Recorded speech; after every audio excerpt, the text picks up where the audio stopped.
This military report is brought to you by Coleman University. Well, military leaders and defense contractors are in San Diego for the annual update on issues facing our armed forces. Well, what they heard from the second in command at the Pentagon was not encouraging.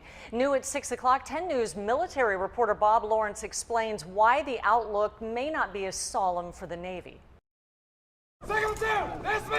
The Pentagon had hoped that after 12 years of war in Afghanistan that there would be a timeout of sorts.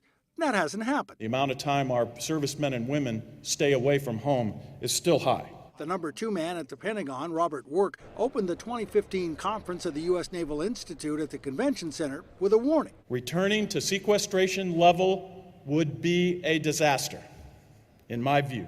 By the numbers, the president's budget earmarked $36 billion above the limits imposed by sequestration. But sequestration is a blunder that allows our fiscal problems, not our security needs, to determine our strategy. Despite the uncertainty of sequestration and/or the new budget, San Diego, and the Navy in particular, should fare pretty well. San Diego is home to one of the largest concentrations of military personnel anywhere, and that's not likely to change given the pivot to the Pacific region.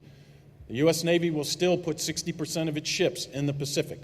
Navy Times reports that the service will actually grow in 3 of the next 4 years. In his speech, Work noted the new cost-effective weapons like the railgun and laser, and cited a recent test by the San Diego-based USS Kidd where a Tomahawk missile altered course to a new target with input from an airborne FAA team.